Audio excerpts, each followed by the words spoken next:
चलिए सभी लोग ध्यान दीजिए, आज हम लोग एक्सरसाइज 13A की तीसरी क्लास करने वाले हैं। पार्ट 1 पार्ट 2 के माध्यम से हम क्वेश्चन संख्या 1 से लेकर 4 तक कंप्लीट कर चुके थे।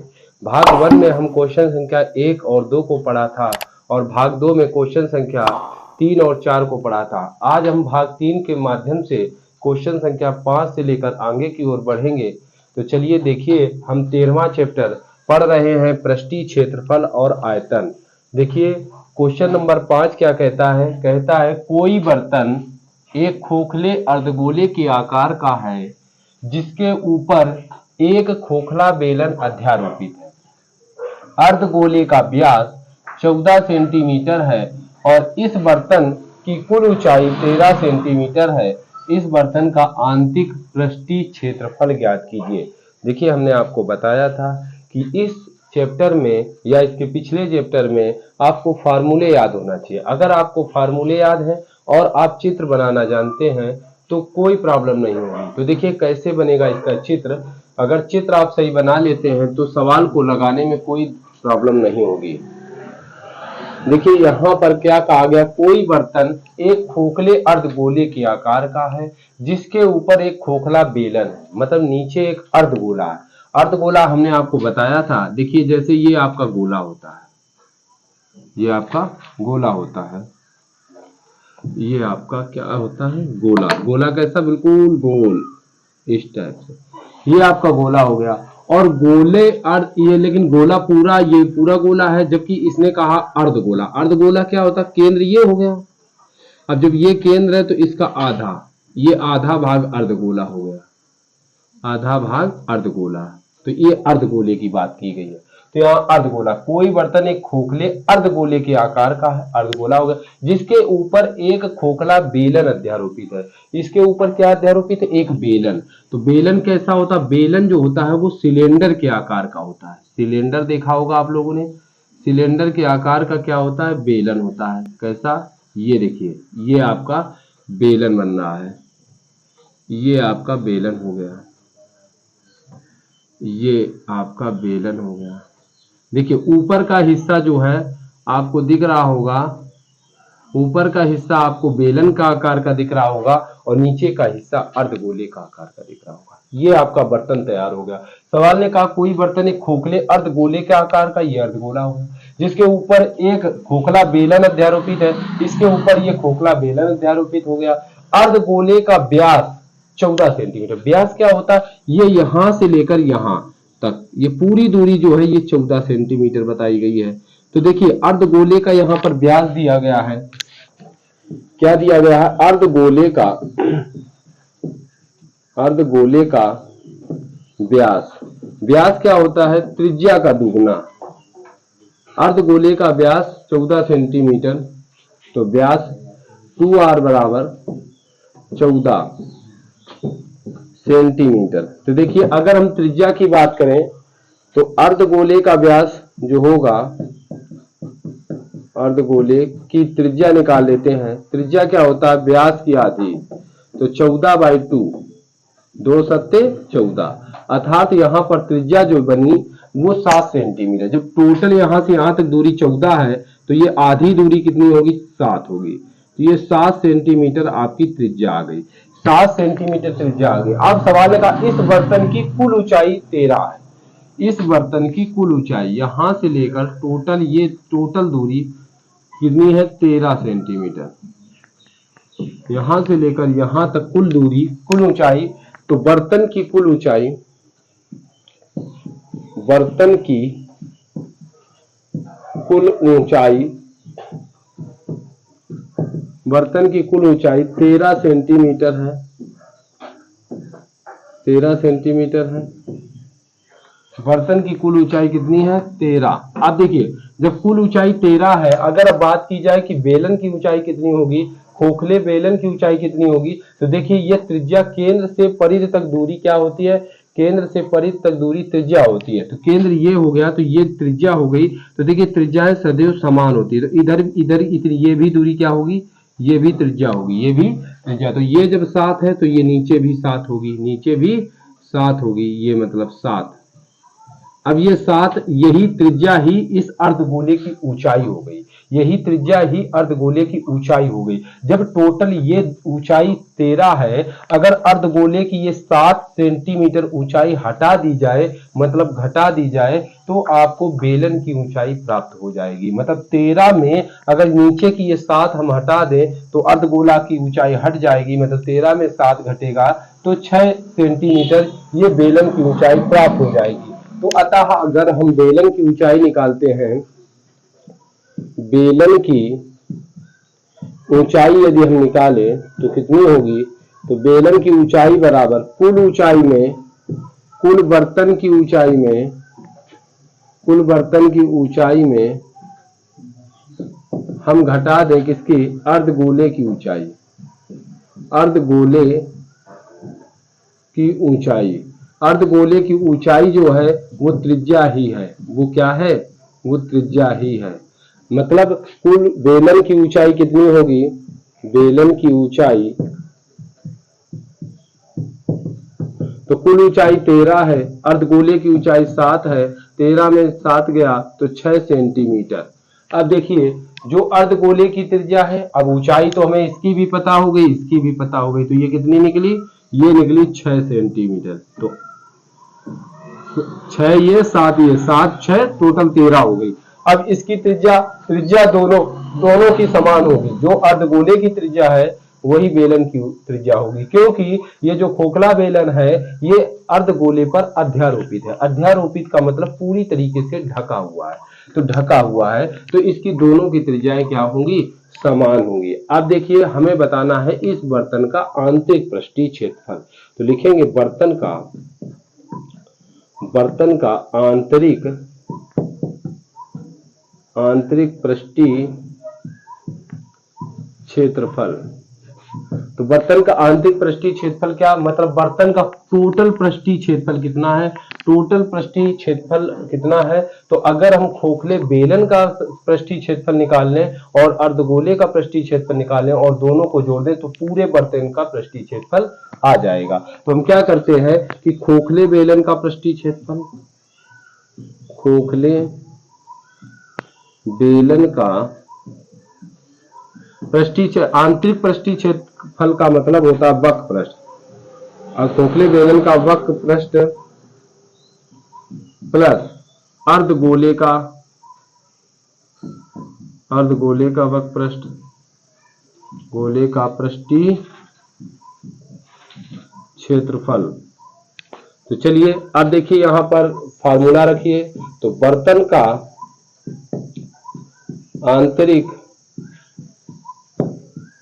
पृष्ठीय क्षेत्रफल बराबर, खोखले बेलन का वक्र पृष्ठ होता है 2 पाई आर एच, और गोले का पृष्ठीय क्षेत्रफल, गोले का पृष्ठीय क्षेत्रफल 4 पाई आर स्क्वायर होता है, लेकिन यहाँ पर अर्धगोला है तो 2 पाई आर स्क्वायर होगा, 2 पाई आर स्क्वायर। अब इसमें वैल्यू को पुटअप करिए तो बेलन का आंतरिक पृष्ठीय क्षेत्रफल बराबर 2 पाई का मान 22/7 आर, त्रिज्या कितनी है, त्रिज्या आर बराबर 7 सेंटीमीटर है, त्रिज्या आर 7 सेंटीमीटर, ऊंचाई एच, ये बेलन की ऊंचाई कितनी है, बेलन की ऊंचाई 6 है, 2 पाई का मान 22/7, त्रिज्या दोनों की समान है, त्रिज्या कितनी है आर। अब इसको हल करें तो बर्तन का आंतरिक पृष्ठीय क्षेत्रफल बराबर, ये 7 से 7 कैंसिल हुआ तो 22 44 गुणा 6 प्लस 1 7 कैंसिल हुआ, 22 44 गुणा 1 7 बचेगा। बर्तन का आंतरिक पृष्ठीय क्षेत्रफल बराबर, करेंगे गुणा 6 चौको 24 हासिल, 2 6 चौक 24 25 26, 7 चौक 28 हासिल लगा, 2 7 चौक 28 2 28 2 30। अब बर्तन का आंतरिक पृष्ठीय क्षेत्रफल बराबर 8 4 12 हासिल 1 6 और 1 7 3 और 2 5 572। अब देखिए 8 4 12 हासिल 1 6 1 7 3 2 5 572 सेंटीमीटर स्क्वायर। यही आपका आंसर आ गया। इस तरीके से क्वेश्चन नंबर 5 का आंसर प्राप्त हुआ। बर्तन का आंतरिक पृष्ठीय क्वेश्चन नंबर 6 को। क्वेश्चन नंबर 6 क्या कहता है, कोई तंबू एक बेलन के आकार का है जिस पर एक शंकु अध्यारोपित है। यदि बेलनाकार भाग की ऊंचाई और व्यास क्रमशः 2.1 मीटर और 4 मीटर है तो शंकु की तिर्यक ऊंचाई 2.8 मीटर है। इस तंबू को बनाने में प्रयुक्त कैनवास का क्षेत्रफल ज्ञात कीजिए, साथ ही 500 रुपए प्रति वर्ग मीटर की दर से इसमें प्रयुक्त कैनवास की लागत ज्ञात कीजिए। प्रयुक्त कैनवास की लागत ज्ञात कीजिए। तो देखिए इसको कैसे सॉल्व करना है। सबसे पहले हमने बताया कि आपको चित्र बनाना होगा। तो चित्र कैसे बनाएंगे, यहाँ पर लिखा गया कोई तंबू बेलन के आकार का। कैसा है, बेलन के आकार का। तो आप एक बेलन बनाइए। देखिए ये आपका बेलन हो गया, बेलन। ये आपका बेलन हो गया, बेलन के आकार का है। कोई तंबू एक बेलन के आकार का, जिस पर एक शंकु अध्यारोपित है। जिस पर क्या अध्यारोपित है, एक शंकु अध्यारोपित है। अध्यारोपित का मतलब है कि इस बेलन के ऊपर शंकु ढका हुआ है, अध्यारोपित है। ये देखिए ये शंकु के ऊपर एक अध्यारोपित है। क्या, ये आपका बेलन हो गया और बेलन के ऊपर शंकु अध्यारोपित है। अब कहता है एक बेलनाकार भाग की ऊंचाई और व्यास 2.1। तो बेलनाकार भाग की ऊंचाई, तो बेलनाकार भाग ये है, इसकी ऊंचाई कितनी है, 2.1 मीटर। तो ये हो गया आपका 2.1 मीटर। बेलनाकार भाग की ऊंचाई 2.1 मीटर और व्यास कितना है, व्यास है 4 मीटर। ये व्यास हो गया 4 मीटर। यदि शंकु की तिर्यक ऊंचाई 2.8, शंकु की तिर्यक माने तिरछी ऊंचाई 2.8 मीटर,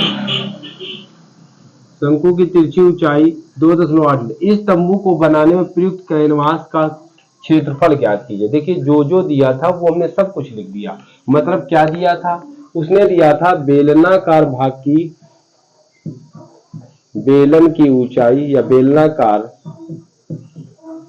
भाग की ऊंचाई दी। ऊंचाई कितनी है, ऊंचाई h बराबर 2.1 मीटर। और क्या बताया है, और दिया है शंकु की तिरछी ऊंचाई,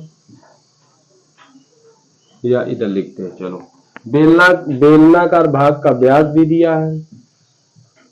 बेलनाकार भाग का व्यास, तो व्यास क्या होता है, त्रिज्या का दूना। तो 2r बराबर 4 मीटर। अगर हम त्रिज्या निकालें तो बेलनाकार भाग की त्रिज्या r बराबर 4/2, 2 दूनी 4 मतलब 2 मीटर। अब देखिए बेलनाकार भाग की त्रिज्या हो गई 2 मीटर, 2 मीटर। अगर हम बात करें शंकु की, तो ये बेलन की ऊंचाई और बेलन की त्रिज्या मालूम हो गई। मतलब टोटल ये व्यास 4 है तो त्रिज्या कितनी होगी, 2 मीटर। अगर हम बात करें शंकु में, तो देखिए शंकु में क्या क्या दिया है, शंकु की तिरछी ऊंचाई दी गई है। शंकु की तिर्यक ऊंचाई, शंकु की तिर्यक ऊंचाई दी है 2.8 मीटर।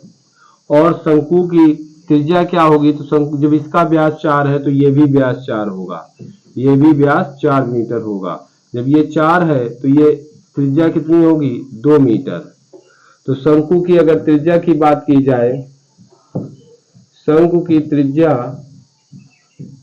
r बराबर तो 2 मीटर होगी।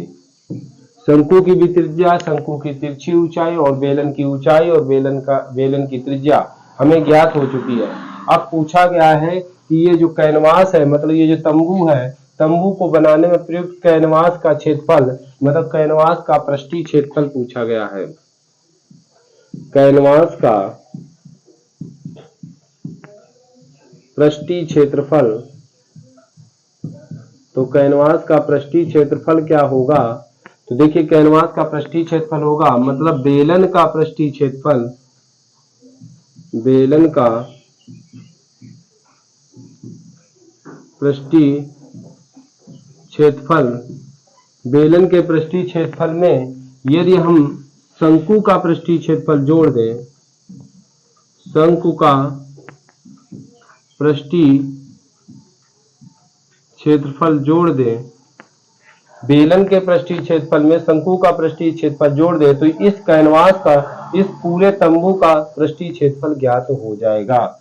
तो चलिए अब देखिए इसके फार्मूले लिखिए। तो कैनवास का पृष्ठीय क्षेत्रफल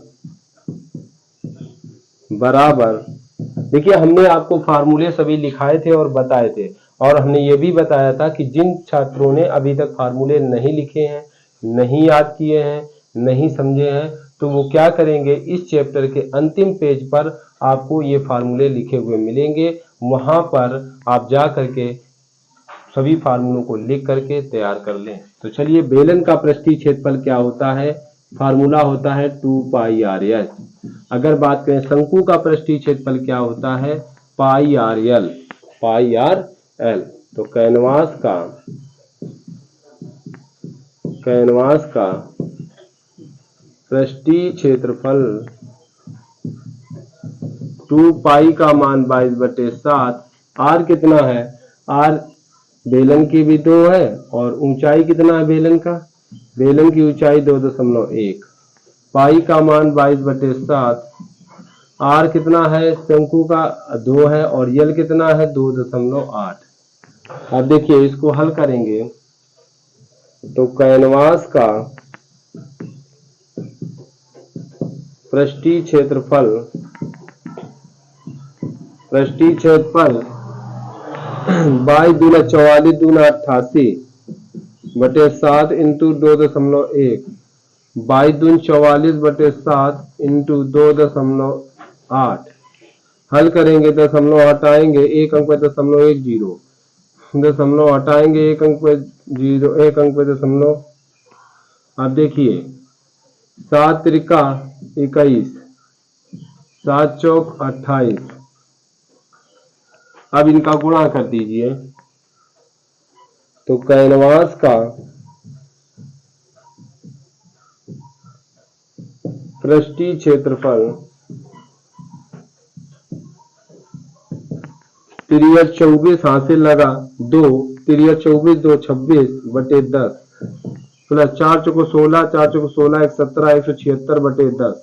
हर है बराबर, तो अंश को जोड़ दीजिए, अंश को जोड़ दीजिए, मतलब 2 से 64 में 176 को जोड़िएगा तो 6 4 10 हासिल लगा 1, 7 1 8 6 14 हासिल 1, 2 1 3 1 4, 440/10।